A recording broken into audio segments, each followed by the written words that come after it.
지금 일본 교과서는 조선이 일본 정권이 바뀔 때마다 문안 인사를 드리러 왔다고 주장을 하고 있습니다. 글쎄요, 이 그림으로 봐서는 문안 인사를 드리러 온 이 약소국의 사절단이라고 보기엔 어려울 것 같은데요. 도대체 조선 통신사는 왜 일본에 갔던 것일까요?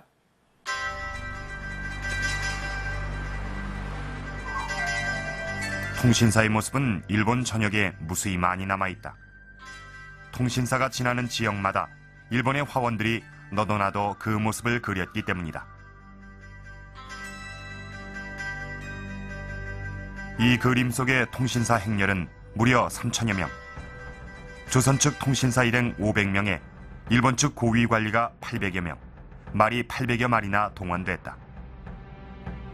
당시 일본에서 통신사 행렬을 목격한 한 영국 상인은 그 행렬이 마치 왕자의 행렬 같았다는 기록을 남기기도 했다.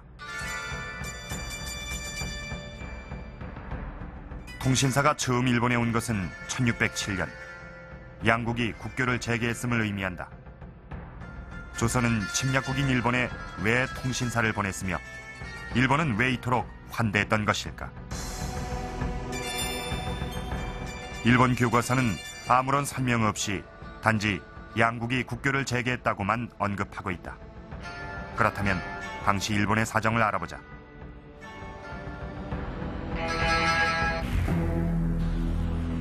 (1588년) 히데요시가 병으로 사망한 이후 일본 내에선 심각한 권력 투쟁이 벌어지고 있었다. 히데요시의 10살 난 아들 히데요리를 중심으로 한 세력과 실권을 쥐고 있는 이에야스 세력 사이의 반목이었다.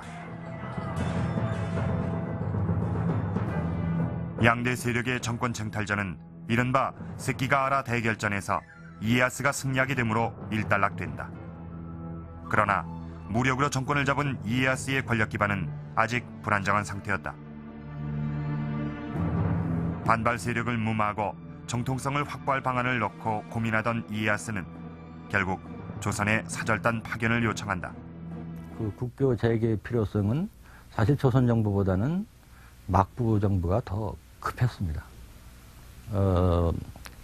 아까도 말씀드렸지만은 이 막부에서 이 정권이 바뀔 때, 이제 세습제입니다만은 정권이 바뀔 때 이 정권 교체에 대한 일종의 축하와 더불어서 국제적 승인도 받을 필요가 있고, 그걸 통해서 국민들로부터 권위를 얻어낼 수가 있다 하는 이제 효과가 하나 있는 것이고, 또 하나는 조선으로부터 그 선진 문화를 받아들이는 그 창구 역할을 통신사가 해줄 수 있다. 이러한 그 정치적 목적과 이 문화적 목적 두 가지가 이제 합쳐져서 일본이 적극성을 띄웠다고 볼 수 있어요.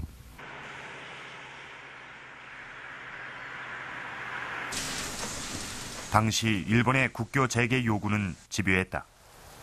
일본은 쓰시마를 통해 지속적으로 조선에 문서를 전달한다.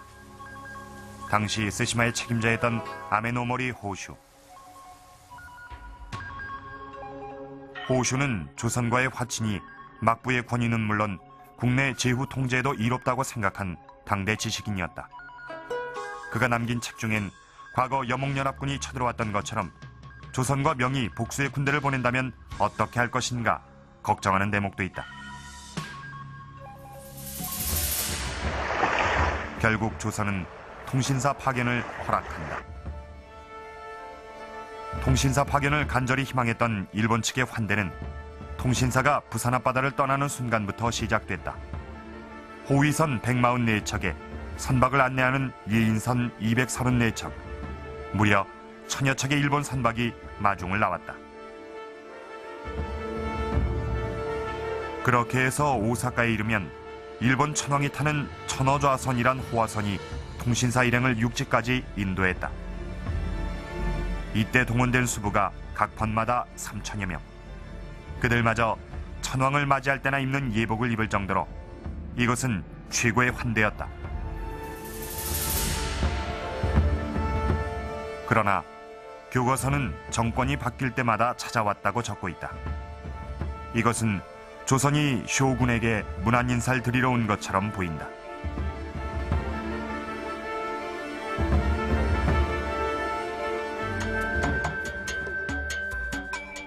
그러나 당시 통신사는 국빈 중의 국빈이었음이 여러 기록과 유물을 통해 밝혀져 있다.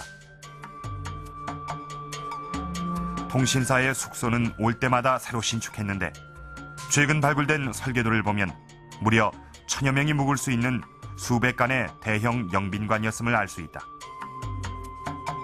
각본에서는 통신사에게 경쟁적으로 향응을 베풀었는데 그 접대비가 막부의 1년 예산인 은 100만 양에 달했다.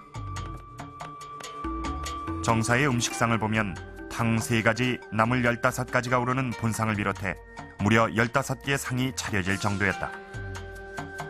그 통신사를 보낼 때 대략 한 그 400명에서 500명 되는 아주 대규모 사절단이 가는데 이 사람들이 5개월 내지 8개월 동안 체류하게 됩니다. 그러면 이 사람들을 그 5개월 내지 8개월간 접대하는 그 비용이 엄청나게 큽니다. 그래서 일본의 한 주의 1년 재정을 탕진하는 이러한 그 투자를 한단 말이죠.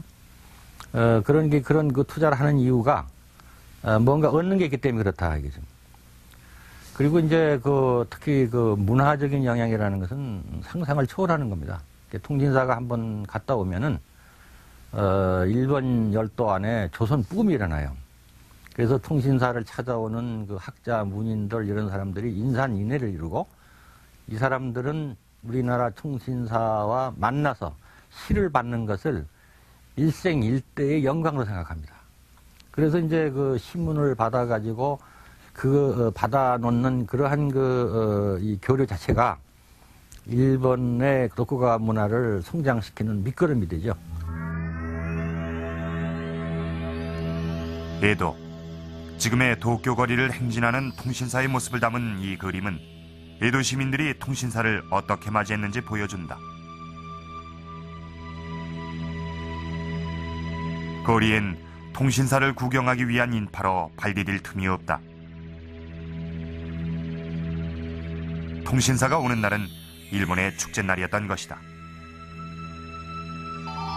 통신사에게 시안수 받는 것이 소원인 한 노인은 수행원으로 따라온 소년이 적어주는 글이라도 기쁘게 받는다. 통신사 모습이 그려진 도장 주머니. 통신사가 다녀간 뒤 전 일본에 유행했던 주머니다. 문화와 문물이 발달한 나라에서 건너온 통신사는 당시 일본의 최신 유행 제조기였다. 국교가 재개되자 조선은 부산에 외관을 설치해 일본과의 무역 업무를 허락했다. 이곳엔 관사와 접객소뿐 아니라 살림집까지 들어섰다. 일본인 500여 명이 이곳에 들어와 살았기 때문이다. 당시 외관에 들어와 살던 일본인들의 생활 모습을 짐작하는 것이 이 비석이다. 조선인을 접촉할 때의 주의사항을 적어놨는데 특히 무역 질서를 어지럽히는 일본인은 엄히 다스렸다.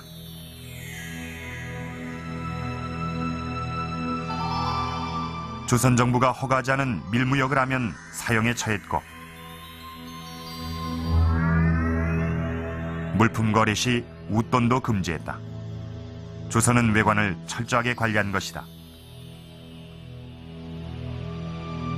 그러나 일본 교과서는